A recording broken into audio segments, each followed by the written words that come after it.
Hello, good evening. I have an update on the DC plane crash from the NTSB. Let's get into it real quick.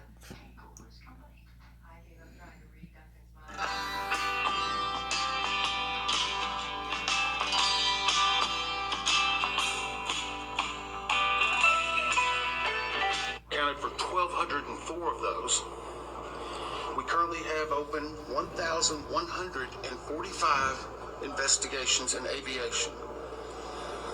Last year we had multiple accidents with 6 or more fatalities. Well, that don't sound too good. Across all of our modes, which are primarily aviation, we dealt with 343 fatalities. We currently have open 1,100 recommendations, and in aviation there are 283 that are still pending. The team that is working on this crash at Again, this is an update on a plane crash in DC from the NTSB. This is an update from the NTSB on a plane crash in DC. Let's get back into it.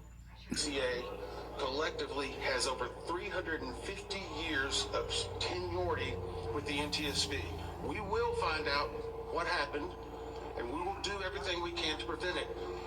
But I don't want anyone to think because we are working 2 accidents. This is what we do.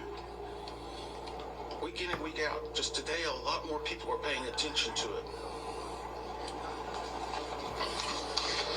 We're taking an opportunity to introduce Bryce Banning. He hasn't really spoken the last couple of times, but he's been working hard, putting together a lot of information. Bryce joined the NTSB in 2012 as a senior aircraft investigator. He's been the investigator in charge on hundreds of aircraft investigations. He's an airline transport pilot with commercial privileges for single-engine land and sea, certified flight instructor, multi-engine instructor, and instrument instructor. He's also a certified airframe and power plant mechanic. Bryce has accumulated over 8,000 hours of flight time in all types of aircraft, ranging from Pipers to Navajos, King Airs, and Lear. He served in multiple management positions for multiple airlines, and he's been leading this team since the inception. He's going to brief you on some details that we have, and then we'll come back with some additional details.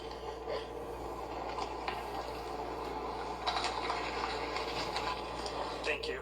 Flight data recorder and the cockpit voice recorder from the PSA aircraft were recovered on Thursday in the late afternoon by the FBI dive team.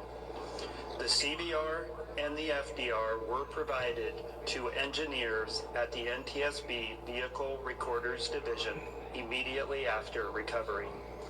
Both the FDR and the CVR were a L3 Harris Communications FA 2100 type.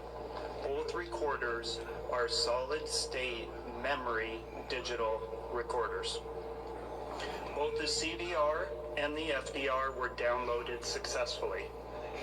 The FDR contains about 400 parameters and is currently being analyzed by a FDR working group consisting of the NTSB, FAA, and PSA. The CVR contained about 2 hours and 4 minutes of good quality audio. ADSB and FDR time were correlated. Timing will continue to be refined. Times are in Eastern Standard Time and are preliminary. The FDR captures the entirety of the accident flight. The CVR audio, because it is only 2 hours in duration, starts mid-flight. Prior to initial descent, the crew briefed the arrival for the Troops 5 arrival, followed by an ILS approach to runway 1 at DCA. Around 8:15, the aircraft left 37,000 feet for an initial descent. At 8:39:10, Potomac approach cleared the crew for the Mount Vernon visual runway 1 approach. At 8:43:06, the crew made initial contact with the DCA tower. The tower controller then asked if the crew could switch to runway 33. After a brief discussion between the crew, they agreed to runway 33. At 8:45:27, the autopilot was disconnected. At 8:46:01, a radio transmission from the tower was audible, informing Pat 25 that traffic just south of the Wilson Bridge was a CRJ at 1,200 feet circling to runway 33. At 8:46:29, the crew received a 1,000-foot automated call-out. At 8:46:47, DCA tower runway 1 for departure with no delay. At 8:47:29, the crew received a 500-foot automated call-out. At 8:47:39, a radio transmission from the tower was audible asking Pat 25 if the CRJ was in sight.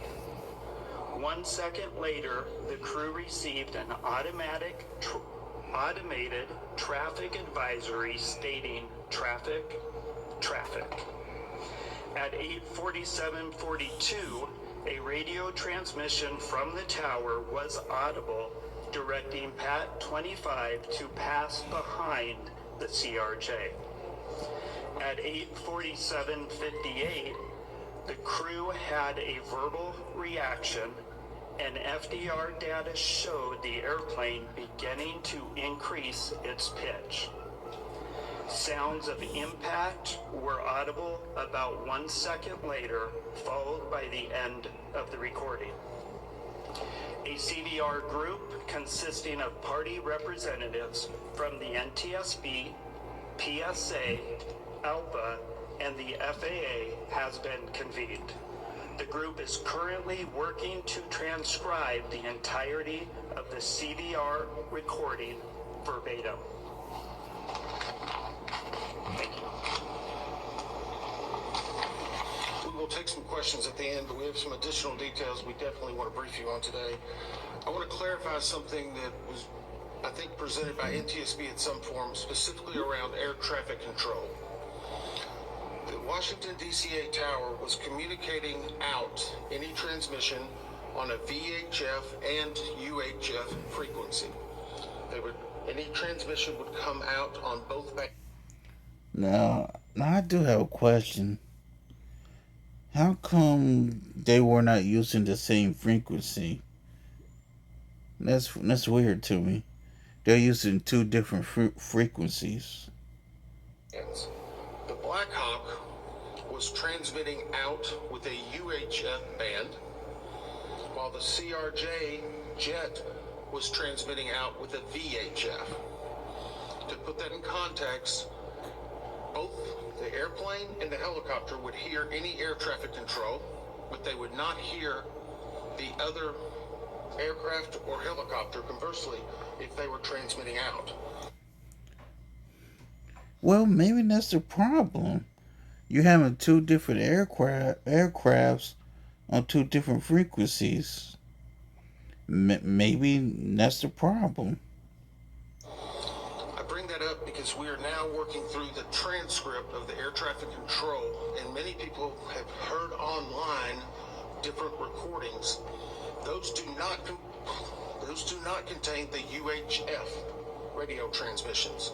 What they're hearing is the VHF recorded on certain software programs. As we synchronize the timing on that, we hope to be able to release it tomorrow. We do have it. We're working through the synchronization because the specific time will be very critical. A few updates in regard to the Black Hawk helicopter. We can verify it was on a training flight that would utilize night vision goggles. We do not know at this time if the night vision goggles were actively being worn, nor what the setting may be. I gotta pause this for a second. I'm gonna let it play. I know that pilots have to fly at night, but was it appropriate on this day for the Black Hawk pilots to do night training? That's the only question I want to know. Was it appropriate for them to do night training in DC airspace? That's all I want to know. Further investigation should be able to let us know if that occurred and what factor it may play in the overall accident. We do know that we announced the combination CVR and the flight data recorder was extracted last night from the aircraft. When it was brought to our lab and opened, there was a water intrusion. Again, this is not uncommon. If you recall in the CRJ, that cockpit voice recorder also had a water intrusion.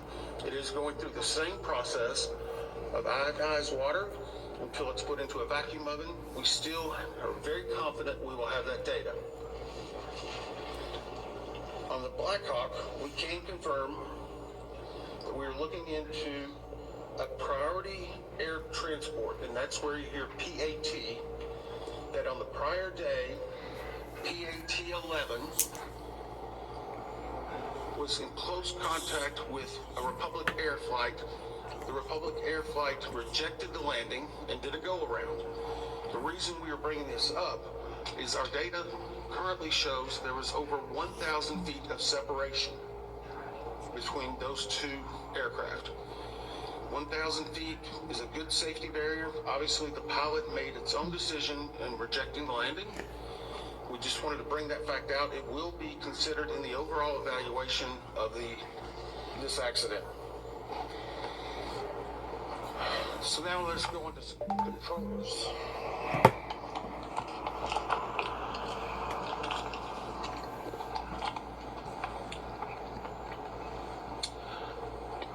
At the time of the accident, there were 5 controllers in the air traffic control tower cab at DCA.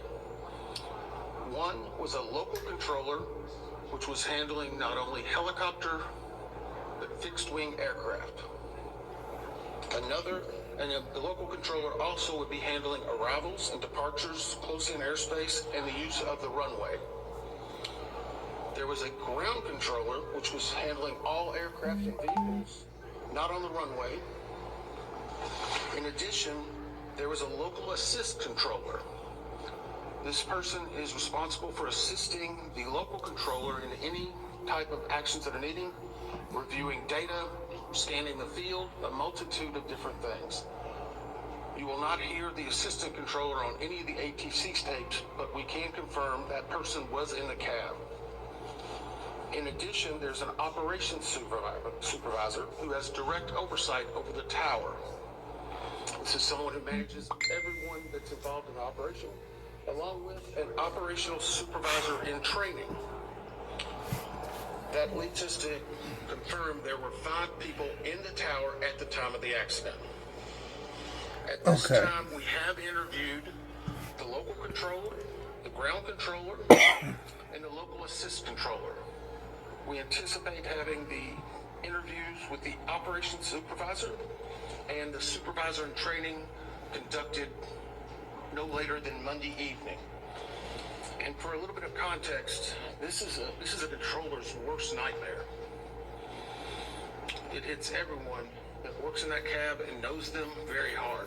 These interviews take a long time, not because there's that much talking, but there's several breaks that occur for emotions, just to be able to compose themselves to talk about what happened. We want to be thorough. If we need to go back for additional information, we absolutely will. We're getting full cooperation and access to those individuals we need. And we hope, again, to have them completed no later than Monday. Now we're going to talk a little bit about altitude.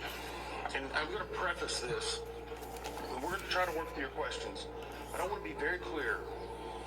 Our team has had some internal debate on releasing one part of this, and whenever I explain it, I hope you will understand why. Yeah, why y'all having internal debates? When we received the recorders from the CRJ, we were able to define an altitude of where it was very close to the time of impact. That is a data point we feel very comfortable with. We also have an initial set of information in regard to what was being seen on the cab in the control tower. We had not finalized that and need to get more granularity to it. And we currently don't have the readout from the Black Hawk. I'll put all that I'll be into right context back in a second. in that whenever I give you some altitude information, one part of I'll be right back in a second. Right back in a second. fairly confident we need to get more information, and a third we don't even have. Currently, the CRJ, based on the data recorder, at the time of impact, was at 325 feet, plus or minus 25 feet. This is from the belly of the CRJ. The CRJ itself is 20 feet and 8 inches from the wheel to the top of the tail. So from the belly, the CRJ at time of impact is 325, less or minus 25 degrees. And for those who follow this closely, that is a corrected altitude. It is based on the ADSB data and the flight data report. Our preliminary view of what the tower cab was showing on the data screen that would have been in front of the controllers was 2 I'm back. near the time of the accident. Again, this data is preliminary. Tomorrow, we feel very comfortable that we'll be getting the additional data sources that will confirm it precisely what it would have been on the screen at the time. And I would also caution you, there's typically in the cab on that screen, it may be a 4 to 5 second refresh rate. But obviously, this is something we're going to be looking at very closely. The third prong of that is the helicopter recorders. Between those three, whenever we have those data points finalized, we feel that we'll be very comfortable in saying exactly what altitude this occurred at. And I know that's been a lot of speculation.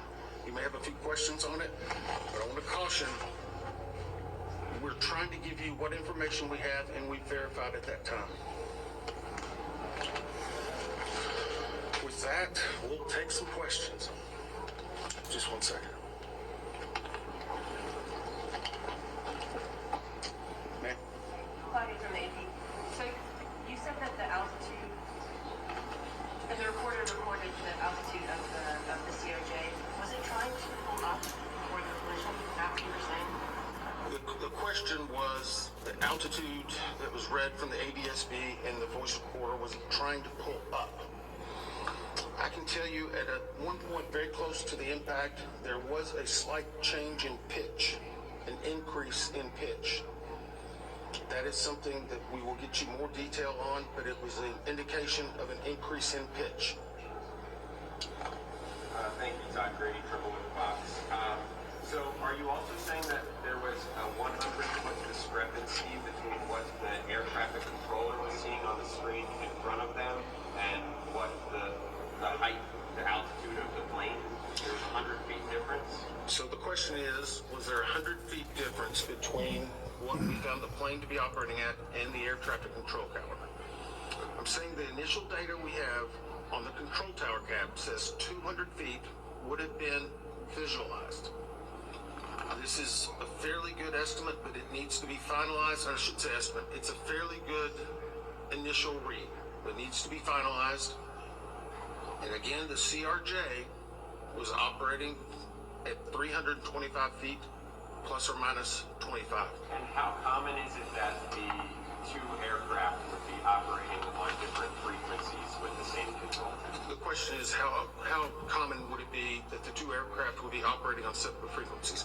It is completely common. Military operates on one frequency, civilian on another. We're just trying to clarify that because you're only reading something or hearing some things online, so we're trying. But here's what I'm not understanding. If military and commercial aircraft are sharing the same airspace, why is there not a frequency where the military and commercial airspace can communicate can communicate with one another to prevent this? Why isn't that there?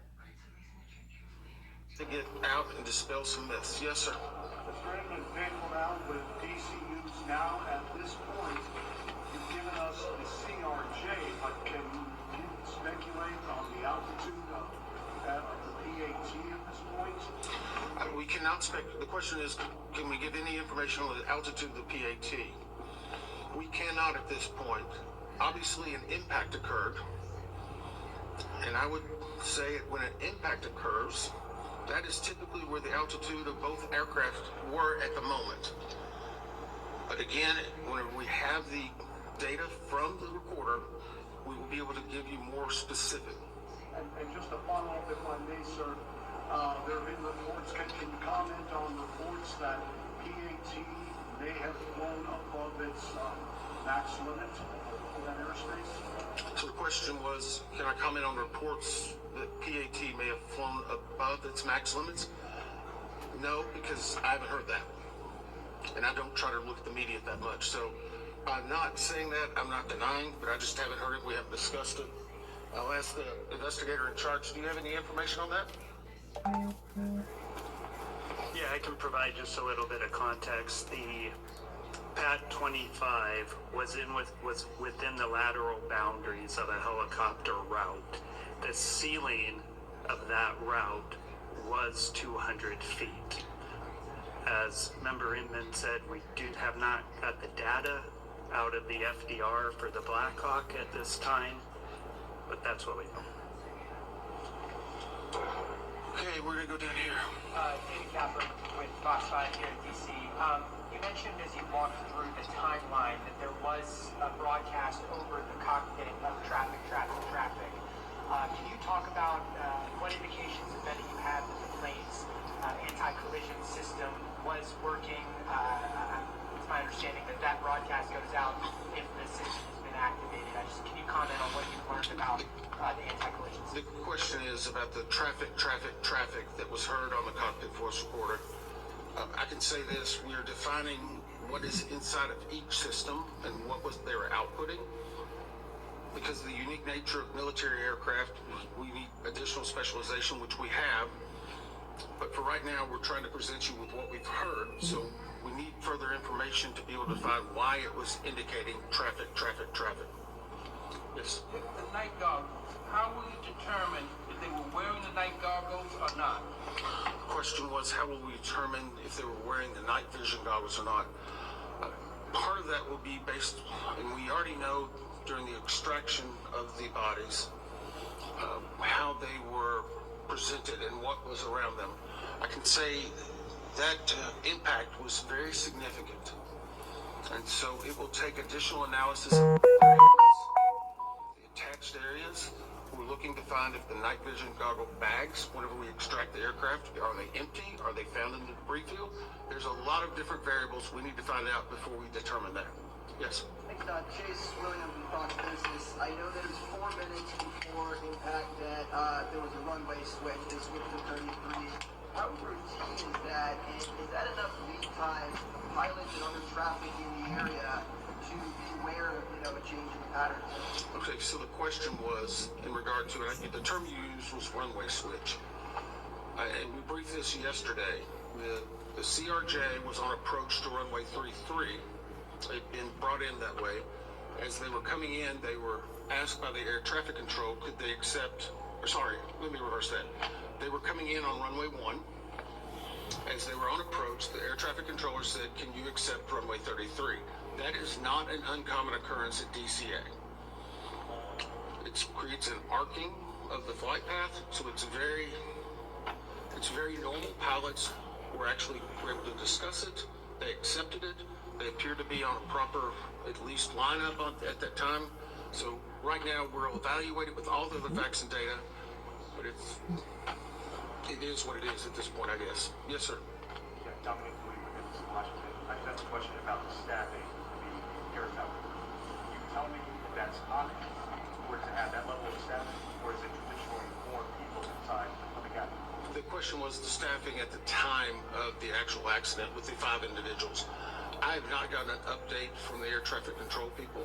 I know the primary thing we wanted to get was exactly that. And there's been discussions because, again, typical can change based on the day of the week, the time, the weather. So we will not categorize anything as typical right now until we can present it in a better fashion. Yes, sir. Eric Gilchrist, NBC News. If I heard you correctly, you said that the tower was able to see the airplane at 200 feet. The tower was read at 200 feet. Did it not read where the helicopter was at the same time? The question was, it was reading the airplane. Could it not read the helicopter? It could read the helicopter. And the reason why I'm saying it could, and this is again getting into more specific information, the definition that's needed for us to evaluate that further will be downloaded tomorrow. Do you want to answer a little bit on how those control towers, or I'm happy to continue. Okay. Those monitors obviously assimilate different pieces of information. So our initial read was showing that. We're giving you the 200 feet as indicative of the CRJ. I don't want to speculate specifically on the Black Hawk. Sorry. It's reverse, right?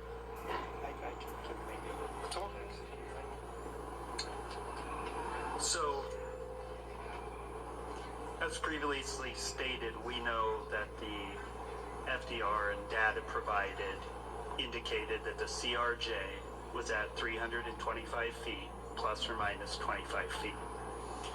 We also, initial preliminary data right now indicates that on the tower's radar scope that was available to the controller, initial data indicates that he may have seen 200 feet. That needs to be verified. Our ATC group is working it. We will have more data available, but those are the initial indications. And no indication for the Black Hawk on that screen at that same time? The data that I'm talking about, the 200-foot data that would have been available on that radar scope, that was the Black Hawk. The 325-foot that we've given you is ADSB data, FDR data, other data combined to get a accurate altitude of the CRJ, 325 plus or minus 25. The radar data, where that helicopter is down at 200 feet, it has less fidelity. So our team is looking into that, but I think it's important to note that this is a complex investigation. There's a lot of pieces here. Our team is working very hard to gather this data, make sure we, as Member Inman has said, understand why this happened. Sorry, Bryce. Hang on, I'll call them people. Yes, ma'am. What your colleague just said, that the CRJ was showing at 375 feet, the Black Hawk was showing at 200. So the question again, and I'm going to try to say this one more time. The CRJ, at the time of impact, based on ADSB data and the flight reporter, shows that airplane was positioned at 325 feet, plus or minus 25 feet. On the radar scope in the cab, our preliminary review shows that the Black Hawk helicopter would have visualized at 200 feet. It's not as defined. That is preliminary. We will get more significant information. We wanted to present the 325 plus or minus because we knew that. We have good certainty with it, but with without presenting it with the radar scope information, or with presenting that, it could cause some conflict. So I'm going to be very careful to make sure we still have a lot more work to do. These are one of thousands of data points and will be hundreds of thousands of pages. We're trying to release the information as we know it and make sure we're giving the best information that's accurate and learning from it. Yeah. Yesterday you talked about spending time with some of the victims' families. Can you describe any update today? One of the questions about spending time with the members' families. Yeah, I spent several hours with them today. There's more. There's some new. There's some that have been there for 3 days. There's some that want to give us hugs. There's some that are just mad and angry. They're just all hurt. And they still want answers. And we want to give them answers. And the most devastating thing, I guess, today was they watched the news last night. They know their loved ones were recovered. So they're thinking, is it going to take longer? I don't even see how this guy's keeping it together. It's hard. I mean, it's horrible. It's horrible. And no one ever sees up for this. So yeah, it is hard on them. They have a lot of questions. They haven't been through this. Unfortunately, we have a lot of experts. We've done 1,000, but that doesn't mean it's not completely new to them. What's really horrible, though, is that these things are happening. I keep a challenge coin. When I first got to the NTSB, they asked, it's a challenge coin you hand to people as a sign of gratitude and respect. In front of it has the seal and name. I said, what do you want to put on the back? This was on the front door of our training center where the TWA was for many years. From tragedy, we draw knowledge to improve the safety for us all. That's what we're doing right now, dealing with tragedy, but we need to improve safety. We need 200 plus recommendations fixed. We need people to take action. Unfortunately, at some point, all of you are going to be gone. We're still going to have the investigation open. We're going to make recommendations. We go to East Palestine, a community that gets devastated. Still nothing's happened. We have several hundred recommendations open for aviation. You want to do something about it? Adopt the recommendation of the NTSB. You'll save lives. Get off and do something. I don't want to have to meet with those parents like that again. Not fair. Could be your family. Sorry, I didn't mean to take it out on you. It's just hard. Sorry.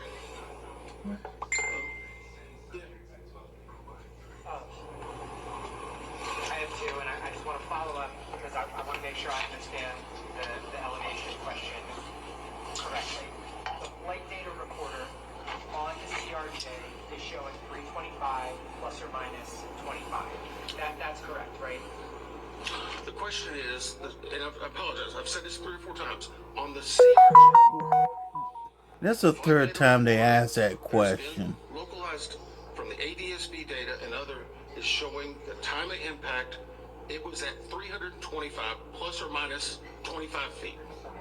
The 200 feet inside of the air traffic control cab was for the helicopter. Is that The question again, the preliminary data that we have not validated yet and are still trying to verify was that the radar scope was showing the helicopter at 200 feet. Now again, we're not saying plus or minus because we don't really know that. It's not as granular. We will have the exact data set tomorrow evening.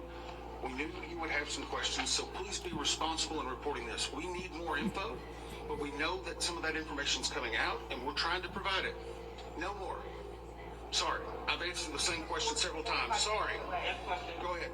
This is just a clarification point on this topic. I understand what the radar scope in the ATC cap was showing and what the black box showed you from the CRJ. I guess the question is, what would explain the discrepancy, which appears to be 100 feet, when clearly they hit each other? So the question is, what would explain this discrepancy? That's what our job is to figure that out. That's what we're doing. That's the reason we're giving you information to dispel some information that may be out there. We're the gold standard across the world because we tell the facts. And sometimes we have to give a little bit something preliminary so that you don't have an improper picture. That's what we're trying to do. Thank you. Before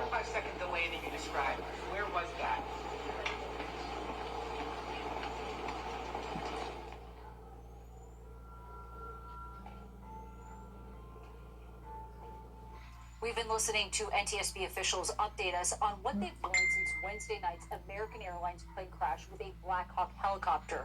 For now, a short break. You're watching CBS News 24/7.